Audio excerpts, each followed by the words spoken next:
राजा महाराजाओं के जो घर में खानसामा होते थे। तो आपके दिमाग में शेफ बनने का जो ख्याल है वो कैसे आया? मास्टर शेफ दिल्ली चैप्टर को जज किया 2 बार। क्या सच में केक में अंडा पड़ता है? इमीडिएटली कुछ एंजॉय करना है और वो हमने मैरिट में केक बनाया एक बार। अगर मैं कहूँ कि मेरी जर्नी ताज से शुरू हुई थी, उमेद भवन पैलेस से। क्या उसमें भी एक हायरार्की होती है, एक पद होता है? आज से 20-25 साल पहले जो स्कार्फ होते थे, 100% फूड जो है वो इमोशनल है। केक की हिस्ट्री के बारे में थोड़ा बताइए। सूजी को हेल्दी बताते हैं और फ्लावर को कहते हैं कि ये अनहेल्दी है। तो शेफ की दुनिया कैसी होती है, उसे किस तरीके से रहना चाहिए? आज के इस पॉडकास्ट के जो हमारे मेहमान हैं वो है डॉक्टर शेफ बालेंद्र सिंह।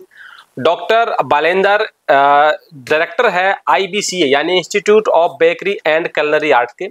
आज के इस पॉडकास्ट पे हमने इनसे कई विषयों पे बात किया है, जैसे कि अगर आपको एक अच्छा केक आर्टिस्ट या शेफ बनना है तो आप कैसे बन सकते हैं, शेफ की जर्नी क्या होती है, होटल्स में शेफ की जो हायरार्की होती है वो कैसे होती है, और अगर आप किसी भी बेकरी पर केक खरीदने के लिए जाए तो आपको किन बातों का ध्यान रखना चाहिए जिससे कि आपको पता चल सके कि ये केक नया है यानी फ्रेश है या फिर पुराना है। तो मिलते हैं डॉक्टर बालेंद्र जी के साथ में हेल्दी पॉडकास्ट।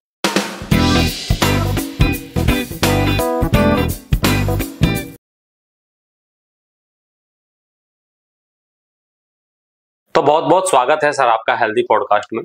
सर अभी शूट से पहले हम लोग बातें कर रहे थे कि आप मुजफ्फरनगर के ग्रामीण क्षेत्र से आते हैं और उस क्षेत्र में शेफ बनने की सोचना मतलब कहीं से कहीं तक भी दिमाग में नहीं आता है।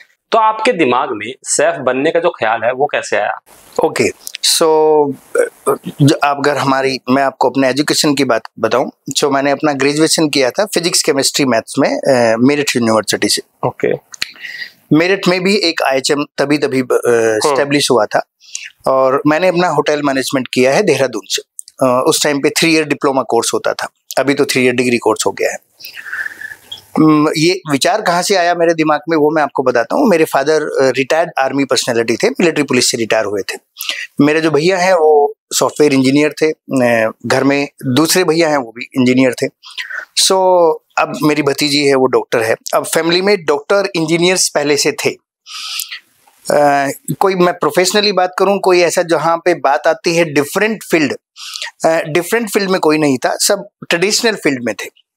और जब मैं होटल इंडस्ट्री की बात करता हूं तो और जब मैं अपनी पर्सनैलिटी को देखता था तो अक्सर ऐसी इंडस्ट्री जो डिमांड करती है, जो पर्सनैलिटी होनी चाहिए, बहुत एक्सट्रोवर्ट होना चाहिए, बहुत अच्छी बोलचाल करने वाला होना चाहिए, जिसको मेहमान नवाजी करना बहुत अच्छा लगता हो, जिसको खाना बनाना अच्छा लगता हो ऑफ कोर्स, और जिस पर्सनैलिटी में भी ऐसा होता हो कि उनको प्रॉब्लम नहीं होती है लॉन्ग आवर्स ड्यूटीज में, उनको लोगों से मिलना अच्छा लगता हो, उनको दूसरी कल्चर्स को समझना जानना अच्छा लगता हो।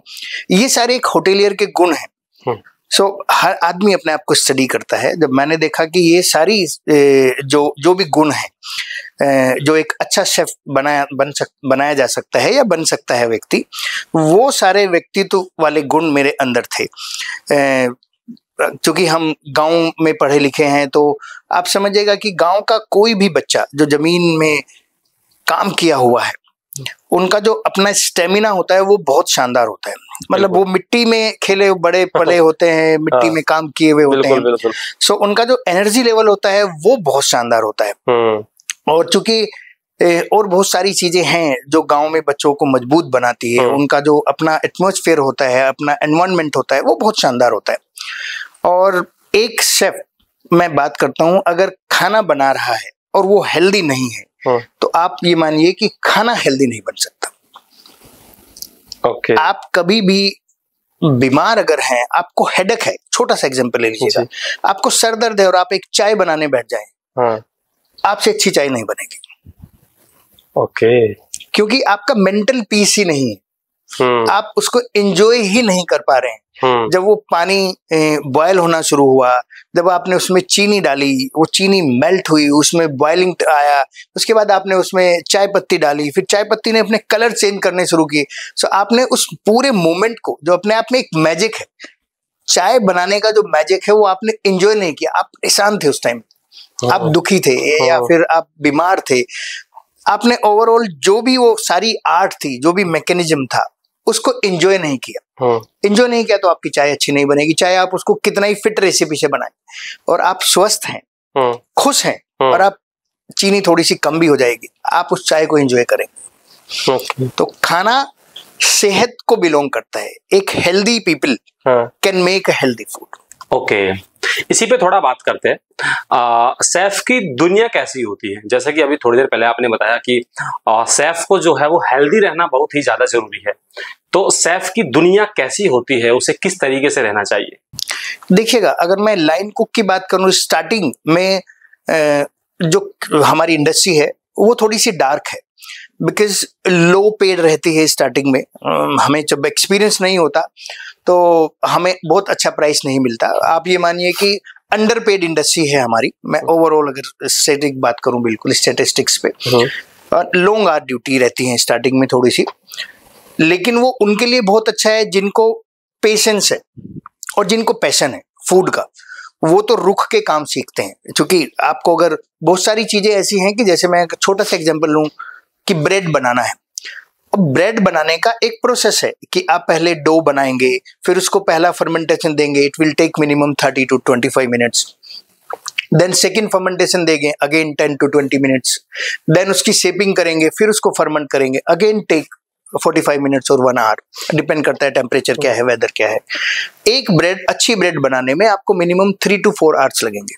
लेकिन अगर किसी के पास 3 से 4 घंटे रुकने का पेशेंस नहीं है, नहीं बना पाएंगे अच्छी ब्रेड। सो शेफ बनने के लिए पेशेंस होना बहुत जरूरी है। आपको शुरू में लॉन्ग आवर ड्यूटी करने का अगर दम है, मैं सीधे सीधे ये बात करूं तो आपके लिए शेफ से अच्छी कोई लाइन नहीं है। बिकॉज जहां मैं शुरू में कह रहा हूं ये अंडर पेड और लो पेड होती है, वहां मैं at the end of the life कह रहा हूं, जब उनको एक्सपीरियंस हो जाएगा, जब उनका नाम हो जाएगा, सो आपका क्या अमाउंट होगा और आप क्या प्राइस अपने लिए रख सकते हैं, मैं कभी सोच भी नहीं सकता कि एक शेफ 3 सेकंड की एक रील बनाने के 30 लाख रुपए तक चार्ज कर सकते हैं। 3 सेकंड की रील होगी, 30 सेकंड की रील होगी, जिसमें 30 सेकंड में केवल वो ये कहेंगे कि ये ब्रांड है, ये प्रोडक्ट है और मैं इसको एंडोर्स कर रहा हूं, मैं इसको यूज करता हूं, ये बहुत अच्छा है। शेफ है, कोई आर्ट नहीं है, कोई कलाकार नहीं है, कोई एक्टर नहीं है, काम है, शेफ है केवल। लेकिन उनकी वैल्यू कितनी है कि 30 सेकंड में आराम से कोई 30 सेकंड की रील के उनको 30 लाख रुपए तक भी देगा। मैं बात करता हूँ जो हमारे लीजेंड शेफ्स हैं, शेफ विकास खन्ना, शेफ रणवीर बरार, शेफ अजय चोपड़ा, कुणाल कपूर, ये सारे वो शेफ्स हैं कि आप आज उनसे समय नहीं ले सकते। पर सोचिएगा, जब स्टार्टिंग किया होगा अपने करियर का, जब शुरू किया होगा, तब ये सारे फेजेस से वो भी गुजरे होंगे, आई एम श्योर। क्या 2-4 कारण आप क्या बताएंगे कि इस इंडस्ट्री में अधिकतर जो लोग हैं वो अंडरपेड है? मतलब बेसिक कारण क्या है? देखिएगा, जब एक्चुअल में ये इंडस्ट्री स्टार्टिंग में क्या होता था कि जो खानसामा होते थे, जो घर में बहुत राजा महाराजाओं के जो घर में खानसामा होते थे, वो होते थे जो उनकी बॉडी मसाज भी करते थे, जो उनके घर में सबसे कम पढ़े लिखे लोग होते थे, वो एक जमाने में खानसामा होते थे। कोई सर्टिफाइड कोर्स नहीं था, कोई ट्रेनिंग नहीं थी, जो उनको सिखाया गया, उनके पूर्वज ने सिखाया, वो आगे बना रहे हैं। फिर जब ये इंडस्ट्री सर्टिफाइड हुई, जब ये इंडस्ट्री में सर्टिफिकेट कोर्स आने शुरू हुए, डिप्लोमा डिग्री आनी शुरू हुई, और ये आप कहिएगा कि लाइन हो गई एक तरह से। बट चूंकि इसकी बैकग्राउंड ऐसी थी जहाँ से हम लोग शेफ बनने शुरू हुए, शुरू में तो आप ये मानिए कि कुक्स कहा जाता था, और आज से 20-25 साल में पहले की बात करूं, सो बहुत ज़्यादा शेफ्स की रिकग्नाइजेशन नहीं थी। मतलब शेफ्स बनना बहुत ज़्यादा ऐसा नहीं था कि बहुत बड़ा काम कर दिया, शेफ बन गया मतलब कुक बन गया, सीधे सीधे से ये भाषा थी। ये जो शेफ टर्म्स आई, ये तो अब आई, अब ये रिस्पेक्ट आई। अब हम जब बात करते हैं अपनी इंडस्ट्री की, सो जितनी रिस्पेक्ट डॉक्टर्स की है, जितनी रिस्पेक्ट इंजीनियर्स की है, जितनी रिस्पेक्ट एक एडवोकेट्स की है, सेम इतनी रिस्पेक्ट इंडस्ट्री में, सोसाइटी में अब शेफ्स की है। सो अब धीरे धीरे करके हमारी इंडस्ट्री भी ये बात को समझ रही है। हमारे जो कोर्सेज हैं वो भी मॉडिफाइड हो रहे हैं, वो भी मतलब अब आप ये मानिए कि डाइवर्सिफाई हो रहा है सब कुछ, ग्लोबलाइजेशन जैसे जैसे हो रहा है। अब धीरे धीरे करके जो लो पेड इंडस्ट्री एक टाइम पे हुआ करती थी, अब धीरे धीरे करके वो कन्वर्ट इनटू पेड इंडस्ट्री की तरफ को जा रही है। ओके। जब भी हम होटल्स के बारे में बात करते हैं ना, या सोचते हैं, तो हमारे दिमाग में 5 स्टार, 3 स्टार, 2 स्टार, ये सब हमारे दिमाग में आने लगता है। और एक दिमाग में आता है यार बहुत महंगा होगा, बहुत लग्जरी होगा, खाना बहुत अच्छा होगा। थोड़ा सा मतलब आपने किन किन होटल्स में काम किया, थोड़ा एक्सपीरियंस आप शेयर करेंगे? मैंने अपना डिप्लोमा किया था देहरादून से एंड 2003 मई में मैं पास आउट हुआ और मेरी पहली जॉब थी 8 मई 2003 से मैंने शुरू किया उमेद भवन पैलेस जोधपुर। अगेन राजा का एक महल है। मेरी इंडस्ट्रियल ट्रेनिंग हमारे पूरे करिकुलम में ये होता है कि फर्स्ट ईयर क्लियर करने के बाद सेकंड ईयर में 6 मंथ का एक इंडस्ट्रियल ट्रेनिंग प्रोग्राम होता है, आईटी जिसको कहते हैं, वो मैंने उमेद भवन पैलेस से किया। और जब वो कैंपस आया उमेद भवन पैलेस से तो उसमें भी सिलेक्शन हुआ मेरा और मैं उमेद भवन पैलेस जोधपुर से काम शुरू किया, मतलब अपना करियर शुरू किया। वहाँ से मूव किया तो दी ग्रैंड हयात होता था, अभी वो दी ग्रैंड होटल है वसंत कुंज में, वहाँ काम किया 3 साल। फिर 3 साल कार्निवल क्रूज लाइन यूएसए में काम किया और जब मैं वापस आया तब तक इंडियन इंडस्ट्री, मैं होटल इंडस्ट्री की बात करूँ तो बहुत बूम पे थी 2010 एंड नए नए होटल्स ओपन हो रखे थे। तो मुझे एक नए होटल में काम करने का मौका मिला which was pre opening hotel, यानी जब होटल खुलने वाला होता है उस टीम में मैं था, वेस्टर्न गुड़गांव। और उसके 3 साल के बाद फिर एक प्री ओपनिंग होटल मिला बहुत अच्छा, JW मैरियट एरो सिटी। उसके 2 साल के बाद फिर एक प्री ओपनिंग होटल मिला पुलमन एंड नोवेटल। यानी जब होटल खुलना होता है तो बहुत सारी चीज़ें, जितने भी स्टैटिस्टिक्स होते हैं, जितनी भी चीज़ों को सेट करना होता है, मेन्यू मर्चेंडाइजिंग से लेके स्टाफ हायरिंग तक की, वो छोटी छोटी चीज़ें सीखने को मिलती है। और अच्छे गुरुज मिले मुझे मेरी लाइफ में, जहाँ जहाँ भी मैंने काम किया बहुत अच्छे गुरु मिले, उन सब से सीखने का मौका मिला। और पुलमन के बाद मेरा लास्ट होटल था, अगर मैं कहूँ कि मेरी जर्नी ताज से शुरू हुई थी उमेद भवन पैलेस से, और मेरा लास्ट होटल भी एज एन एम्प्लॉय वो ताजमहल न्यू दिल्ली था। एंड सिंस 2017 अप्रैल मंथ से मैंने स्टार्ट किया institute of bakery and culinary art new Delhi. ये एक इंस्टीट्यूट है, ट्रेनिंग सेंटर है for youngsters, for new commerce जो अपना करियर एज ए शेफ शुरू करना चाहते हैं उनके लिए। और 17 से 2024 में है आज बैठे हुए हम। ये IBCA जो आपने अपने इंस्टीट्यूट का नाम बताया है, बेकरी और कर्नरी जो है, तो हमें तो केवल पता है कि शेफ में जो है ना खाना बनाते हैं। थोड़ा सर बताइए, क्या शेफ इंडस्ट्री में भी स्पेशलिस्ट होते हैं? जैसे दाल का स्पेशलिस्ट हुआ, दाल का स्पेशलिस्ट हुआ, पनीर का स्पेशलिस्ट हुआ, या फिर दाल मखनी का स्पेशलिस्ट हुआ, मतलब क्या उसमें भी एक हायरार्की होती है, एक पद होता है? Course yes. देखिएगा, मैं अगर बात करूं, जब हम चूंकि इंडस्ट्री में एंटर करने के बाद तो हमें अंदर के बहुत सारी वो सिचुएशंस भी पता चलती हैं जो कभी थी नहीं। मैं आपको अगर बेकरी का एग्जांपल ले लेता हूं, सो जब हम किचन में घुसते हैं, सो किचन यानी culinary it means main galley kitchen, जहाँ पे आपको salad, butchery, main kitchen, banquet kitchen, ये सारे किचन से, उन्हीं में एक किचन है bakery kitchen, pastry kitchen. So जब हम पेस्ट्री में घुसते हैं तो पेस्ट्री में फिर अलग अलग सेक्शन है। लाइक पेस्ट्री में एक सेक्शन है जिसमें अलाकार्ट जो भी आपको प्लेट में डेजर्ट सज के आएगा, चाहे वो गुलाब जामुन है, चाहे वो पाइनएप्पल पेस्ट्री है, चाहे वो तिरामिसू है, उसको जो सजाने वाला एक शेफ है वो एक अलग शेफ है, अलाकार्ट शेफ है। उनका काम है वो होटल में जितने रेस्टोरेंट हैं उन सब के स्पेसिफिक जो भी डेजर्ट्स हैं उनकी प्रिपरेशन करेंगे, उनकी गार्निश बनाएंगे और उन आउटलेट्स में देके आ जाएंगे जो उनको ऑर्डर आएगा एक दिन पहले। ये एक शेफ है जो कि अलाकार्ट शेफ। दूसरे एक शेफ हैं जो आके पेस्ट्री काउंटर लगाएंगे, जो भी उस होटल की पेस्ट्री काउंटर का सब्जेक्ट मैटर होगा, जो नाम होगा, उनका काम है वो केवल पेस्ट्री के लिए प्रोडक्शन करेंगे, पेस्ट्री शॉप के लिए। ये एक दूसरे शेफ हैं जो स्पेशलिस्ट हैं पेस्ट्री शॉप के लिए। उनके केक्स बहुत अच्छे बनते हैं, वो फिनिश्ड केक बनाते हैं, बहुत सुंदर गार्निश लगाते हैं। फिर एक तीसरे शेफ हैं जो इवनिंग में आते हैं, वो प्रोडक्शन में बहुत स्मार्ट है, उनको प्रोडक्शन बहुत अच्छे से समझ में आता है, वेस्टेज जीरो होती है, वो अच्छे से टीम को हैंडल करते हैं, वो इवनिंग टीम को हैंडल करेंगे, वो प्रोडक्शन की टेक केयर करेंगे। जो प्रोडक्शन होगा, जो मॉर्निंग में शिफ्ट आएगी, वो पेस्ट्री शेफ से अलग दूसरे शेफ जो हैं वो उनको कटिंग फिनिश करेंगे और बफे पे लगाएंगे, जो कि रेस्टोरेंट का बफे होगा, जो भी कॉफी शॉप होगा। उसके बाद जो इवनिंग में टीम आएंगी वो उन प्रोडक्शन को जो इवनिंग वालों ने बनाया उसको कटिंग और सजा करके प्लेट में रख करके बैंक्वेट में भेजेंगे।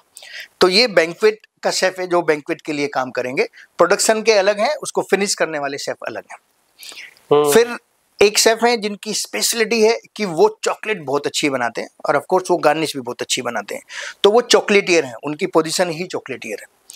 वो आते हैं, वो केवल चॉकलेट बनाएंगे, डिफरेंट चॉकलेट्स हैं, रूम एमिनिटीज में जा रही हैं तो चॉकलेट हैं, कोई चॉकलेट की गार्निश बनानी है तो चॉकलेट्स हैं, पेस्ट्री काउंटर में जो चॉकलेट्स लग रही हैं वो चॉकलेट बनाएंगे। ये सारा काम चॉकलेटियर का है। उसके साथ साथ वो, चूंकि उनका रूम बहुत चिलिंग वाला रूम होता है, उसी में आइसक्रीम मशीन है, तो वो चॉकलेट के साथ साथ जो अला काट की आइसक्रीम है वो भी बनाएंगे। ये तो मैं पेस्ट्री की बात करता हूँ। फिर आ जाती है नाइट। सो जितने भी आप मॉर्निंग बेकरी में ब्रेकफास्ट रोल एंजॉय करते हैं, क्रोजो, डैनिश, डोनट, मफिन, वो सारी चीजें ये नाइट में प्रोड्यूस होंगी। सो जो नाइट में आएंगे वो चीफ बेकर होंगे, हेड बेकर होंगे या बेकरी स्पेशलिस्ट होंगे, जिनसे जिनसे जिनसे वेनोसरी बहुत अच्छी बनती है, जिनसे ब्रेड। वेनोसरी क्या होती है? वेनोसरीज जब हम बात करते हैं फ्रेंच ब्रेकफास्ट रोल की, जिसमें क्रोसो, डैनिसिस, ये सारी चीजें, ओके, इस टर्म को हम वेनोसरी कहते हैं। तो ये वो वेनोसरी स्पेशलिस्ट हैं, वो ब्रेड स्पेशलिस्ट है, वो सबसे अच्छी ब्रेड बनाते हैं, तो वो नाइट में काम करेंगे। सो सारी शिफ्ट डिवाइडेड है। अब आप समझिएगा कि ऐसे करके एक, अगर मैं 300 रूम का एवरेज होटल लेता हूँ, सो उसमें लगभग स्टार्टिंग फ्रॉम 15 टू 22 तक मैक्सिमम कैपेसिटी के शेफ्स अंदर काम कर रहे होंगे, और इनको हेड करने के लिए, इस पूरी टीम को हेड करने के लिए एक पेस्ट्री शेफ होंगे, जो ओवरऑल पूरी टीम को मैनेज करेंगे। टीम को क्या रिक्वायर्ड है in terms of equipments, in terms of ingredients, in terms of any problem, pastry chef there to help them. आपने जो अपना अप्रन जो फिलहाल आपने जो पहना हुआ है, जब शेफ अपना अप्रन पहनते हैं एक अलग ही लुक आता है। जैसे आपने देखा होगा कि जो आर्मी के लोग होते हैं उनके कंधों पर स्टार होता है, जैसे कोई कर्नल हुआ, ब्रिगेडियर हुआ, लेफ्टिनेंट हुआ, तो उससे उनका जो ओहदा है वो पता चलता है। क्या जो शेफ होते हैं, इनके जो अप्रन होते हैं, क्या उनसे भी उनका जो ओहदा है, जो पद है, उसका पता चलता है? बिल्कुल सही कह रहे हैं आप, बट अभी ये कल्चर थोड़ी सी चेंज हो गई है। आज से 20-25 साल पहले जो स्कार्फ होते थे, सो वो डिफरेंट कलर के होते थे। लाइक अगर वो ट्रेनी है, सो उनको एक अलग कलर का स्कार्फ होगा। होटल टू होटल वेरी करता था वो, कि सबके अपने अपने कलर होते थे। जो कौमीज होंगे, कौमी 1 2 3 ऐसे करके पोजीशन है, यानी सिपाही कह लीजिएगा आप आर्मी में, उनके अलग कलर का स्कार्फ होगा। फिर जो सबसे पहली पोजीशन शेफ की आती है होटल में, वो होती है शेफ दी पार्टी।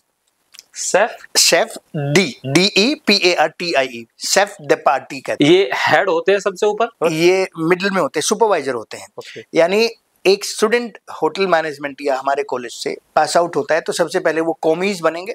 कौमी ये सबसे पहली पोजीशन है। दूसरे नंबर की पोजीशन है डेमी शेफ द पार्टी, यानी शेफ द पार्टी के नीचे। फिर पोजीशन आती है chef the party. Chef the party पहली बार वो अपने आप को रिकॉग्नाइज करेंगे एज ए शेफ, यानी कड़ी तपस्या और मेहनत के बाद 3 4 5 साल काम करने के बाद एक स्टूडेंट शेफ द पार्टी बनेगा।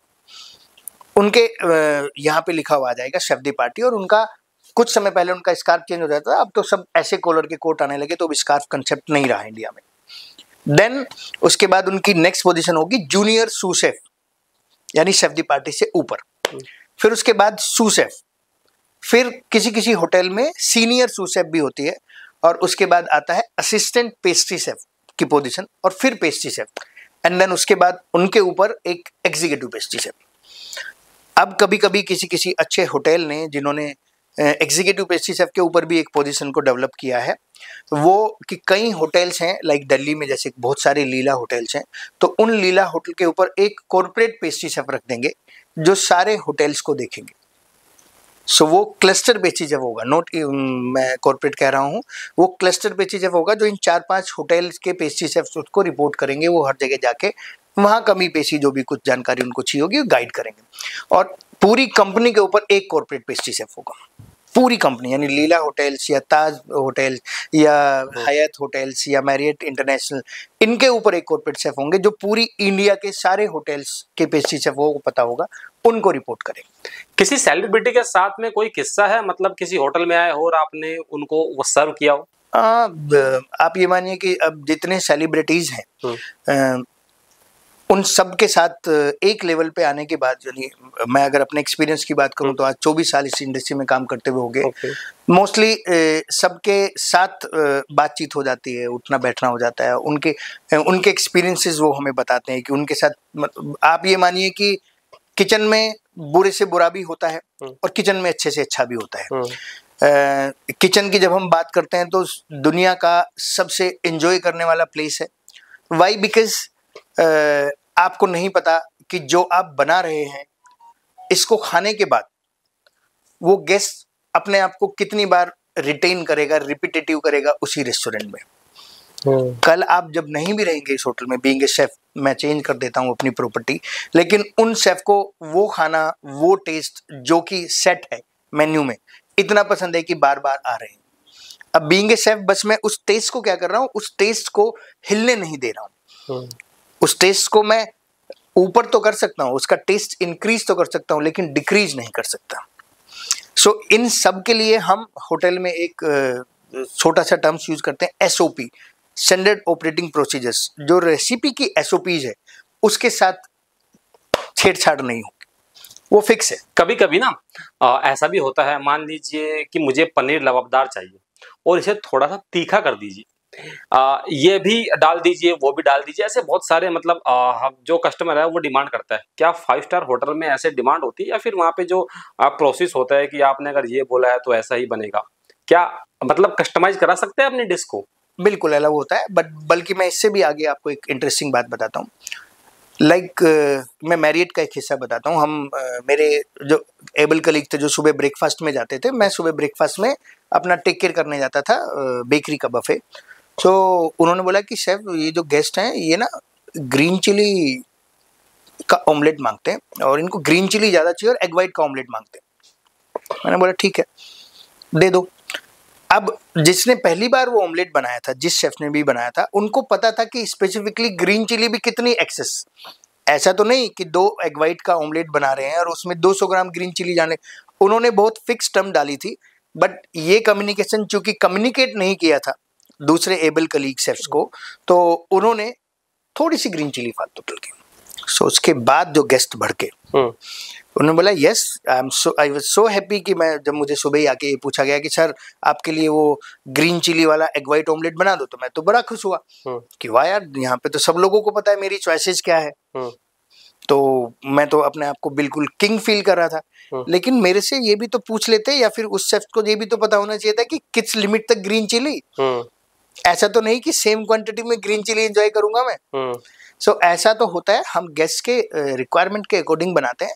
और न केवल खाना बनाते हैं बल्कि उसको डॉक्यूमेंट भी कर देते हैं कि हमने अगर इनको तीखा दिया था तो नॉर्मली अगर हम 1 टी स्पून डालते हैं, सो इनको 1 की जगह 1.5 टीस्पून डालना है या 2 टीस्पून डालना है। तो जब वो गेस्ट रिपीट करें अपने ऑर्डर को, तो ये ना हो कि तीखा मतलब किसी ने इतना तीखा बना दिया उसने फिर वो आके बोले कि इतना तीखा नहीं बोला था, लिमिटेड तीखा बोला था। सो गेस्ट फोलियो, गेस्ट हिस्ट्री नाम की चीजें होती हैं रेस्टोरेंट में, फ्रंट ऑफिस डिपार्टमेंट के पास, कि गेस्ट की क्या चॉइसेस है, वो ब्रेकफास्ट में क्या पसंद करते हैं, वो लंच में क्या पसंद करते हैं। तो जैसे ही वो गेस्ट रिपीट करते हैं अपने आप को, तो आप ये मानिए उनका पूरा बायोडाटा, वो कहाँ बैठना पसंद करते हैं, उनको कौन सा कोना पसंद है, वो पहले क्या पसंद करते हैं, वो बाद में क्या पसंद करते हैं, उनको पानी कौन सा पसंद है, एक गेस्ट की पूरी हिस्ट्री होटल और रेस्टोरेंट के पास होती है। अभी थोड़ी देर पहले हम लोग बातें कर रहे थे कि शेफ को जो है वो हेल्दी रहना बहुत ही ज्यादा जरूरी होता है।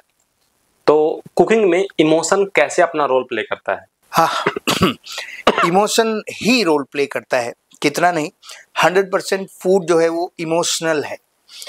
अगर मैं आपको आपके दिल पे हाथ रख के पूछूं कि आपको सबसे अच्छा खाना किसका पसंद है, तो शायद आपको कोई शेफ याद नहीं आएंगे, अपनी माँ याद आएंगे। क्योंकि इमोशनली एक माँ से ज्यादा टच होके कोई अपने बच्चों के लिए खाना नहीं बनाती। अग्री। सब में मेरी माँ, आप, आपकी माँ, दुनिया में जितने भी व्यक्ति हैं उनको सबसे अच्छा, मैं इंडिया की बात करूं, अगर दुनिया का मुझे ज्यादा ज्ञान नहीं है, तो इंडिया में माँ के हाथ से बना अच्छा खाना कुछ नहीं लगता। क्योंकि जितना राइट इंटेंशन के साथ और जितने इमोशंस के साथ माँ खाना बनाती है, कोई नहीं बना सकता। सो आपको माँ को तो नहीं पता बेसिल, माँ को तो नहीं पता सीजनिंग, माँ को तो नहीं पता कितने परसेंटेज नमक डालना है, शुगर का बैलेंसिंग क्या है, खाने को एंजॉय कैसे करना है, माँ को कुछ नहीं पता है।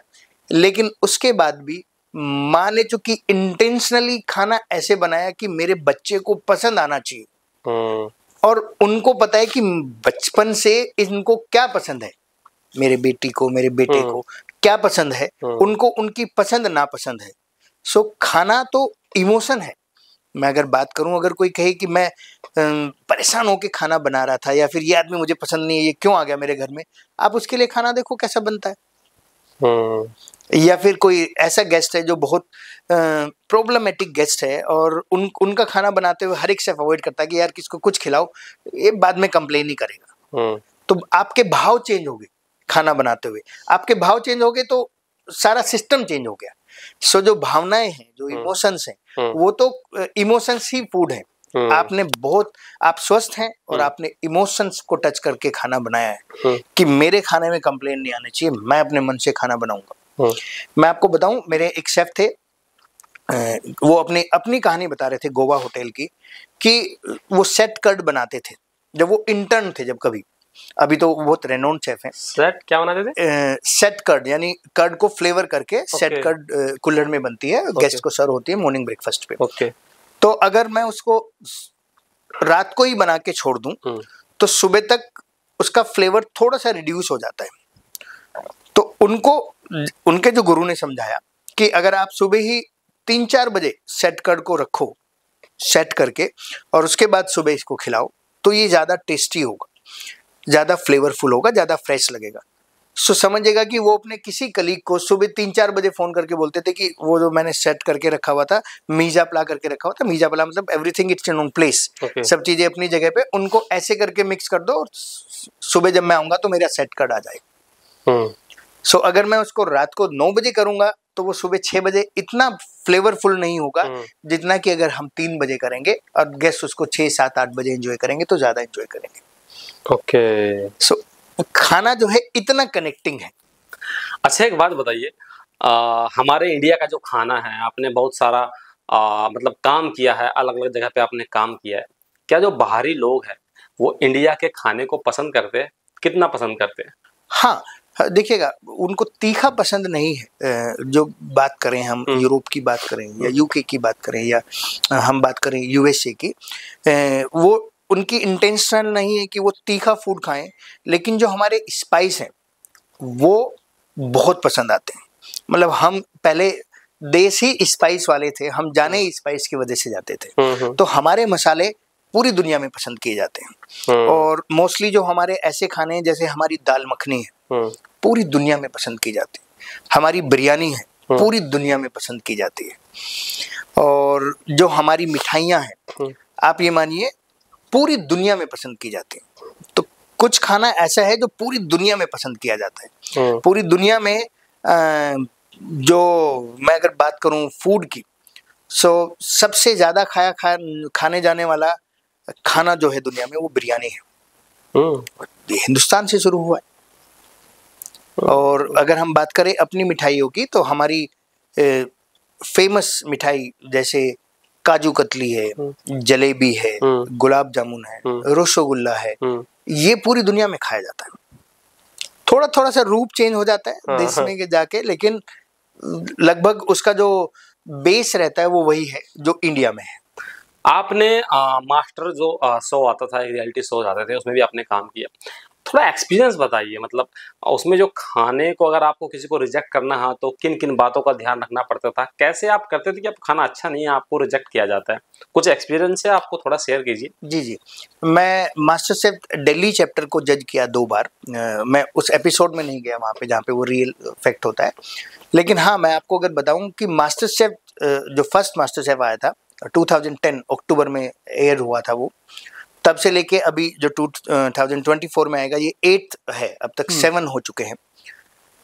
सो बेसिकली जो इंटेंशन थी, सोनी स्टार प्लस पे आया था पहले, वो उनका इंटेंशन था कि जो होम शेफ्स हैं जो घर में खाना बनाते हैं, मोस्टली गृहिणियां बनाती हैं इंडिया में, 99% तो वही है, कुछ मैन भी बनाते हैं, वो अपनी कला को, अपने उस हुनर को, अपनी आर्ट्स को कहाँ डेमोन्स्ट्रेट करें।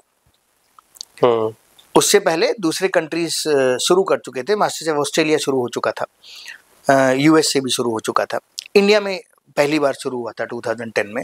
सो जो गृहिणी है जो घर में खाना बनाते हैं, बहुत अच्छा खाना बनाते हैं, चाहे वो मैन है चाहे वो वुमेन है, उन होम शेफ्स को, उन होम कुक्स को एक अच्छा प्लेटफॉर्म देने का पहल थी मास्टर शेफ की, और वो इस पे पूरी तरह से सक्सेस हुए। क्रेज है, मतलब आज भी जब मास्टर शेफ की बात करते हैं, सो अभी तो वो OTT चैनल पे चला गया, जब तक वो टीवी में था तो लास्ट टू लास्ट ईयर लगातार 2 साल दिल्ली चैप्टर को मैंने जज किया है, और मेरे साथ मेरे और एबल शेफ फ्रेंड थे।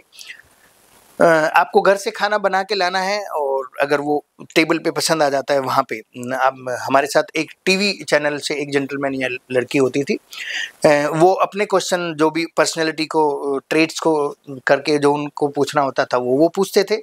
जो फूड को संबंध रखता हुआ खाना क्वेश्चन थे वो हम पूछते थे, यानी मैं पूछता था, एंड अगर वो ओके है, अच्छा है, तो हम उनको सेकंड फेज के लिए भेज देते थे। वहाँ पे उनको चेक करते थे कि वो कंफर्टेबल हैं क्या, कैमरे इतनी लाइट ऑन होने के बाद ऐसा तो नहीं है कि उनसे बोला ही नहीं जा रहा है। वो फेज पास करने के बाद फिर वो चले जाते थे फाइनल मुंबई, जो जहाँ पे भी उनकी शूटिंग होती थी, और फिर वहाँ उनको खाने की बेसिक सिद्धांत, जो बेसिक फूड के नॉलेज है वो दी जाती थी, और उसके बाद शुरू होता था वो एक सीरीज, जो कि अपने आप में बहुत अच्छा है। पूरी दुनिया मास्टर शेफ इंडिया देखती है, और जो टॉप शेफ्स थे उस टाइम के, अगर मैं पहले चैप्टर की बात करूं तो अक्षय कुमार, शेफ संजीव कपूर, और कुणाल कपूर, अजय चोपड़ा शेफ, ये सारे शेफ ने स्टार्ट किया था। अभी शेफ विकास खन्ना, शेफ रणवीर बरार, शेफ गरिमा लास्ट ईयर ये थे, शेफ पूजा ढिंगरा भी लास्ट ईयर शायद थी। ये सारे लोग इनको जज कर चुके हैं, और ये आज की तारीख में इंडिया के टॉप शेफ्स हैं। सो उनको अपना खाना खिलाना लगातार 16 एपिसोड, और एलिमिनेट होते जाना, अलग अलग चैलेंजेस हैं लाइक बिग बॉस, बहुत इंटरेस्टिंग है। मतलब वो जर्नी, आप ये समझिएगा कि जो पहली विनर थी पंकज भदौरिया, वो आज इतनी ही नोन है इंडिया में जितने की दूसरे जज जो भी आज हैं। सो उनकी अपनी क्वालिटी है। जो शेफ्स हैं, जो मास्टर शेफ्स विन करते हैं, एक बहुत अच्छा प्लेटफॉर्म है, मैं ये कहूँगा, और हर गृहिणी को एक बार ट्राई करना चाहिए। मास्टर शो में अगर आप किसी को रिजेक्ट करना चाहते हैं तो आपको किन किन बातों पर फोकस करना पड़ता था? अच्छा सर, ये बहुत बढ़िया क्वेश्चन है अंकुर जी। फूड के साथ क्या है कि फूड ना, मैं बात करूं तो एक साइंस है। हाँ। और इसमें सारी चीजें ना परसेंटेज वाइज, मतलब आपने, मैं अगर खाने की बात करूं तो एक पूरा जिसमें आपने सब्जी, पानी, स्पाइसेस सब कुछ डाल के रखे हुए हैं, तो उसकी बेसिक परसेंटेज है कि उसमें 1% नमक मिनिमम होना चाहिए। 1% नमक का मतलब है कि अगर आप 100 ग्राम टोटल वेट है उस सामान का, तो उसमें 1 ग्राम नमक जरूर होना चाहिए, अगर आप इंजॉय करना चाह रहे हैं फूड को। सो अगर आपने उसको 1 से 3 ग्राम कर दिया तो भी आपका फूड वेस्ट हो जाएगा, क्योंकि वो आप इंजॉय नहीं कर पाएंगे। और आपने 0.5 ग्राम कर दिया तो भी आप इंजॉय नहीं कर पाएंगे। तो फूड की जो बैलेंसिंग है वो तो आती है टेस्टिंग के बाद, पता चलती है कि फूड कितना बैलेंस प्रिपेयर है, लेकिन फूड कितना प्रेजेंटेबल है वो पता चलता है प्लेट से। तो खाने का जो बेसिक सिद्धांत है वो ये कहता है कि खाना दिखने में सुंदर और खाने में टेस्टी होना चाहिए। 2 ही सिद्धांत है खाने के। कि जब आप उसको देख रहे हैं तो वो वाव फैक्टर आए, दिखने में सुंदर हो जाए, जब आप उसको बाइट कर रहे हो वो खाने में टेस्टी हो। कहा जाता है कि जो केक को पहले आंखों से खाया जाता है फिर मुंह से खाया जाता है। आज जन्मदिन के अलावा भी जो छोटे छोटे हैप्पी मोमेंट होते हैं उसमें भी जो है केक काटिए। अगर आपको, आपका बर्थडे है, केक तो काटिए ही। अगर आपने कुछ खरीदा है तो केक काटिए। अब हर मोमेंट पे आज केक को काटा जा रहा है। तो जो केक है, केक की हिस्ट्री के बारे में थोड़ा बताइए। देखिए, जब हम केक की हिस्ट्री पे जाते हैं तो जो सबसे पहला केक जो डॉक्यूमेंटेड है, जिसके डॉक्यूमेंट मिलते हैं, ये लगभग 1669 की बात है। इजिप्ट में सबसे पहला केक बना। और उस टाइम पे ये केक ऐसे नहीं था जैसे आजकल हम एंजॉय करते हैं, लेयर्ड केक नहीं था। It was just a flat dense cake. बस उसको थोड़ा सा हनी मैदे को मिक्स किया, उसको बेक कर लिया और वो बाहर आया। तो पहला केक जो बना वो इजिप्ट में बना, और वो बेसिक नॉर्मल गुड्स था, वो मीठा था खाने में, बस फ्लैट ब्रेड थी एक तरीके की। फिर वो इजिप्ट से आगे को बढ़े तो ग्रीस में आया, ग्रीस से थोड़ा सा और आगे को आए तो रोम में आया, उसके बाद तो फिर यूके में आया। तो केक आज जब हम जिस केक को एंजॉय करते हैं, ये केक तो आप ये समझिएगा कि बहुत मॉडर्न, बहुत इक्विप्ड बहुत फ्लेवरफुल केक है। जो पहला केक था वो इतना फ्लेवरफुल केक नहीं था और ऐसा नहीं था जैसा हम आज एंजॉय कर रहे हैं। सो आज तो पूरी तरह से वो पहला केक और आज के केक में तो जमीन और आसमान का डिफरेंस है। क्या सच में केक में अंडा पड़ता है? देखिएगा, जो हम स्पॉन्ज बनाते हैं, ओके। जिसको लेयर करके कट करने के बाद क्रीम हम लेयरिंग करते हैं, सैंडविच करते हैं क्रीम को, वो स्पॉन्ज जो है वो एग बेस भी होता है और वो एगलेस भी होता है। सो अगर आप कहते हैं आपने एगलेस ऑर्डर किया है तो वो जो स्पॉन्ज होगा वो एगलेस होगा, और जब आप कहते हैं कि आपको कोई प्रॉब्लम नहीं है तो वो एग वाला स्पॉन्ज से बनाएंगे, बिकॉज वो ज्यादा फ्लपी होगा, ज्यादा स्पॉन्जी होगा और ज्यादा टेस्टी भी होगा। सबसे कम समय में अगर कोई केक बनाना चाहे तो कौन सा बन सकता है? देखिएगा, अगर मैं बात करूं कि फास्ट केक है तो आपके पास अगर बेसिक चीजें बनी हुई हैं, लाइक आपके पास स्पॉन्ज रेडी है, आपके पास क्रीम रेडी है, तो कोई भी केक 5 से 10 मिनट में बन जाएगा। मैं 1 किलो के केक की बात कर रहा हूँ। लेकिन अगर आपको इमिडिएटली कुछ एंजॉय करना है और वो ऐसा होना चाहिए कि बेक हुआ और बाहर आ गया, तो फिर आपके जो ड्राई केक्स हैं, बट वो भी आपके 35 से 40-45 मिनट लेंगे, बिकॉज इतना टाइम तो बेकिंग में लगेगा। तो आप जो पाउंड केक हैं, जो ड्राई केक्स हैं, जो आप जितने भी स्लाइस केक खाते हैं, आप वो खा सकते हैं। वो क्विक गन मुर्गन है, मतलब वो इमीडिएटली बन जाएगा। आपने थोड़ा सा क्रीम किया चीजों को, क्रीम करने के बाद आपने उनको उस बैटर को पोर किया अपने मोल्ड में, उसको बेक किया, 45 मिनट्स के बाद वो बाहर आ गया ना, आप उसको एंजॉय कर सकते हैं। सर, एक केक की जो वैल्यू, मतलब जिसको प्राइस होता है, वो हाईएस्ट कितना हो सकता है? बिल्कुल सर, देखिएगा, नॉर्मली केक हम अगर आप बात करें तो 1000 रुपीज पर केजी से केक स्टार्ट होते हैं। अच्छी बेकरी की मैं बात करूं, मतलब वहां से स्टार्ट होते हैं और आप पर केजी 10,000 रुपीज तक केक को सेल कर सकते हैं। डिपेंड करता है कि आपने उसमें क्या नट्स यूज किया। सपोज कीजिएगा आप मैकेडमिया, पिस्ताचियो, हेजलनट, इस तरीके के नट्स यूज कर रहे हैं। जब आप चॉकलेट की बात करते हैं, आपने फ्रांस की चॉकलेट यूज की है, फ्रांस का बटर यूज किया है उसमें, और जो बनाने वाला शेफ है वो बहुत महंगा है अपने आप में, वो बहुत रेनोन्ड शेफ है, बहुत अच्छी उनके हाथों का टेस्ट है। जी जी। और कितना फिनिश्ड केक बनाते हैं, फिर आपने उस पे कितनी सुंदरता का काम किया। लाइक अगर मैं बात करूं, ये मैं बेसिक लेयर केक की बात बता रहा हूँ। आप जब उसको फ्लेवर्ड केक को फॉन्डेंट उसके ऊपर अप्लाई करते हैं, उसको डिजाइन करते हैं, जैसा कि आप देख पा रहे हैं मेरे पीछे जो केक रखे हुए हैं, जब आप ये डिजाइनर केक बनाते हैं तो ये 5 किलो का केक है, ये 25,000 रुपए का भी सेल हो जाएगा, ये 30 का भी सेल हो जाएगा, ये 50 का भी सेल हो जाएगा। तो आपने इसको कितना फ्लेवरफुल बनाया, इसमें क्या नट्स यूज किए, इसमें क्या इंग्रेडिएंट्स यूज किया। तो बेसिकली किसी भी चीज की वैल्यू उसके इंग्रेडिएंट्स से है कि आपने उसमें जो इंग्रेडिएंट्स यूज किया है, आइटम जो यूज किए हैं, वो कितने महंगे और कितने फ्लेवरफुल हैं। आपने अभी तक कितना महंगा केक बनाया है अपनी लाइफ में? हमने मैरिट में केक बनाया एक बार, लगभग 50 केक एक साथ हमें देने थे। मिस्टर एंड मिसेस गुप्ता का बर्थडे था, एंड उस पे हमने एक केक को चार्ज किया था, 1 किलो का ही केक था, 7,500 रुपये पर केजी। अरे बाप रे। ये बात अब की नहीं है, 2013 की है, 13-14 की बात बता रहा हूँ मैं, आज से 11 साल पहले। तो 11 साल पहले 7,500 रुपये बहुत वैल्यू रखते थे।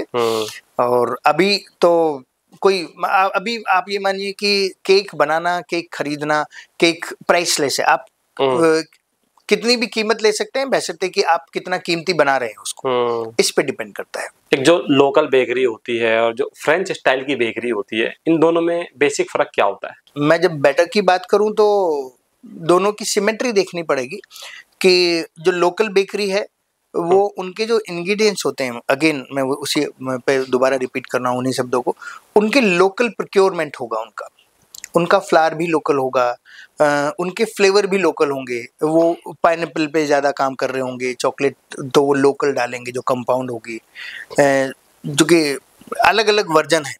जब आप लोकल की बात करते हैं तो आप लोकली बहुत प्राइस ही नहीं रख सकते, जो कि आपके जो चारों तरफ रहने वाले लोग हैं, लोकली वो 500 से 800 रुपए के किलो का केक खाएंगे।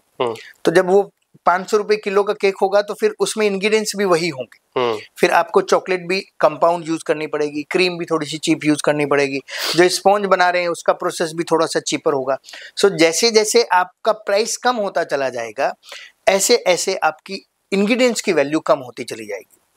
जब हम बात करते हैं फ्रेंच बेकरीज की, जो भी दिल्ली में है, जितनी भी फ्रेंच बेकरीज हैं, थियोज है, उसके बाद ली ओपेरा है, पोल है, ये सारी लादूरे है, ये सारी फ्रेंच बेकरी अभी दिल्ली में भी है, और ये प्राइसी हैं। लेकिन उनके प्राइस के पीछे फैक्टर है कि उनके जो इंग्रेडिएंट्स हैं वो भी प्राइसी हैं, और आप प्राइसी इंग्रेडिएंट्स के साथ कोई भी चीज़ खाएंगे, महंगी चीज़ होगी, तो ऑफ कोर्स वो हेल्थ को तो बहुत ध्यान में रख के बनाई गई होगी। केक में शुगर पड़ता है और कहते हैं कि शुगर जो है वो हेल्थ के लिए अच्छा नहीं है, तो क्या कोई हेल्दी केक भी बन सकता है? देखिएगा, शुगर भी हार्मफुल नहीं होती अगर आप उसको प्रिमिटिव और लिमिटेड अमाउंट में खा रहे हैं। मतलब आप ये मानिए कि टोटल कैलोरी काउंट जो है बॉडी का, इनटेक का, अगर आप 2000 कैलोरीज अ डे कंज्यूम कर रहे हैं, तो वैसे तो इसको 10% तक बोला गया है, लेकिन मैं अगर 5% की बात करूं, सो आप दिन में बीइंग अ मैन 20 से 25, 30 मैक्सिमम 30, इससे ज़्यादा नहीं, 30 ग्राम रो शुगर आप इनटेक कर सकते हैं। यानी मैं सीधी सी बात करूं, 5 से 6 टी स्पून, एक टी स्पून अगर मैं 5 ग्राम की कंसिडर करता हूँ। समझ गया। सो अगर आप ये कहते हैं कि आप 1 कप चाय पीते हैं और उसमें 4 टी स्पून डालते हैं और दिन में आप 4 चाय पीते हैं, तो फिर आप ज़्यादा शुगर ले रहे हैं।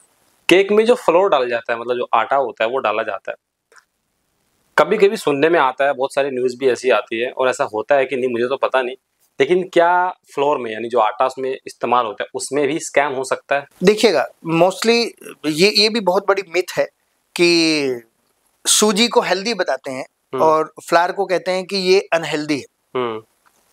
जबकि मैं अगर आपको गेहूं, जो हमारा वीट है, वीट का अगर स्ट्रक्चर देखेंगे तो सूजी भी वीट से ही बनती है। मैं 80% लोगों से पूछता हूँ कि सूजी कहाँ बनती है, तो वो आइडिया नहीं आता उनको कि सूजी, अगर मैं नॉर्मली बात पूछूं तो सूजी को सीधे सीधे रिलेट नहीं करते कि ये भी गेहूं का ही हिस्सा है। जिस गेहूं से मैदा बनेगा उसी गेहूं से सूजी भी बनेगी। ठीक है, तो सूजी हेल्दी कैसे हो जाएगी? और रही अनहेल्दी की बात, तो अगर आप एक सर्टेन परसेंटेज तक प्रोटीन लेते हैं, लाइक अगर किसी को प्रोटीन से प्रॉब्लम है, किसी को ग्लूटेन से एलर्जी है, तो उनके लिए ऑफ कोर्स फ्लावर जो है वो अनहेल्दी है। और जो हमारी इंडिया में फ्लावर प्रोड्यूस होता है, मतलब गेहूं जो हम उत्पादन करते हैं, वो मीडियम फ्लावर होता है। इंडियन फ्लावर जो है वो मीडियम ग्लूटेन फ्लावर है, यानी उसकी जो प्रोटीन परसेंटेज है वो है बिटवीन 9 to 11। ओके। कहीं कहीं पे तो वो बिटवीन 7 to 10 है। सो अगर 100 ग्राम में 10 ग्राम प्रोटीन है तो वो हार्मफुल नहीं है। क्योंकि जब आप 100 ग्राम की बात करते हैं और एवरेज अगर आप एक चपाती को ये कहते हैं कि वो 50 ग्राम की होती है या 60 ग्राम की होती है या 100 ग्राम की भी होती है, तो ऐसा तो नहीं कि पूरा मैदा ही होगा उसमें। 100 ग्राम में 50 ग्राम पानी भी तो होगा जब हम उसको गुथेंगे। तो जब आप 2 चपाती खाते हैं, 3 चपाती खाते हैं, तो मुश्किल से आपने 20 से 30 ग्राम प्रोटीन भी खाया। ओके। अब 20-30 ग्राम प्रोटीन तो हार्मफुल नहीं होता है। 20-30 नहीं, 1-2 ग्राम। क्योंकि जब मैं बात करता हूँ 10 ग्राम के 10% की, 100 ग्राम पे 10 ग्राम आपका प्रोटीन है। ओके। 100 ग्राम पे 10 ग्राम तो प्रोटीन आपको नुकसान नहीं पहुंचाएगा। लेकिन अगर आप रेगुलर और एक्सेसिव कुछ भी चीज खाएंगे, कुछ भी बहुतायत में खाएंगे, तो ऑफ कोर्स वो तो नुकसान पहुंचाएगी। तो फ्लावर के बारे में, जैसे कि मार्केट में एक ब्रेड आती है, ब्राउन ब्रेड, और मोस्टली लोगों को ये मिथ है कि ये हेल्दी है। एक्चुअल में वो भी फ्लावर से ही बनी हुई है, बस उसमें शुगर को कैरेमल करके कैरेमल कलर डाला हुआ है और उसको ब्राउन कर दिया। ओके। सो वो ब्राउन ब्रेड जो है वो होल व्हीट ब्रेड नहीं है, वो ब्राउन ब्रेड भी मैदे से ही बनी हुई है, लेकिन हमने उसमें कैरेमल कलर डाला हुआ है, इस वजह से वो ब्राउन हो गया। बस वो ब्राउन ब्रेड हो गई। ऐसा नहीं कि उसमें हेल्थ, हाँ अगर कोई कहता है मल्टीग्रेन उसमें डाले हुए हैं, कोई कहता है होल व्हीट की परसेंटेज डाली हुई है, देन हम उसको फिर डिफाइन कर देंगे कि धीरे धीरे होल व्हीट डाला है, इट मीन्स इसमें प्रोटीन कंटेंट कम है।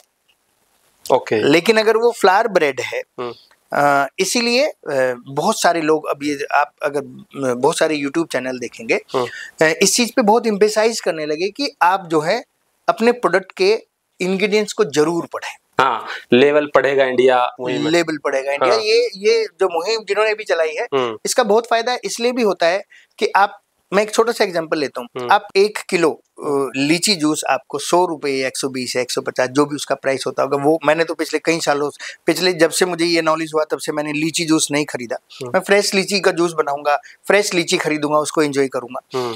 सो 200 रुपए में जो चीज 200 ग्राम मिल रही है, वो 100 रुपए में 1 किलो कैसे मिल सकती है? सही बात। तो आप फ्लेवर ले रहे हैं, पानी ले रहे हैं, खूब सारी शुगर ले रहे हैं, और वो जो लीची का पल्प अगर उन्होंने डाला होगा थोड़ा बहुत 10-5 ग्राम वो ले रहे हैं, उसका आप 100 रुपए पे कर रहे हैं। क्योंकि उस 100 रुपए में वो बॉक्स भी है, उसको बंद करने का कैप भी है, वो सारी चीजें हैं, उनकी मार्केटिंग कॉस्ट भी है, वो जिस रिटेलर की शॉप पे रख रहे हैं उसका भी परसेंटेज है। वो पॉसिबल ही नहीं। तो केक खरीदते वक्त किन किन बातों का ध्यान रखना चाहिए? जी बिल्कुल सही क्वेश्चन पूछ रहे हैं आप। आप कोशिश कीजिएगा कि फ्रेश केक देखने के लिए आपको बस देखना है कि जब वो काउंटर पे रखा हुआ है तो उसका जो क्रीम होता है जिससे हमने उसको फिनिश किया हुआ होता है, सारी पेस्ट्री काउंटर्स पे सारे शेफ्स ने, वो क्रीम कहीं से भी उसमें क्रैक्स नहीं आने चाहिए। क्रीम पे अगर क्रैक्स हैं मीन्स ये इंडिकेट करता है कि वो 1-2 दिन पुराना केक है।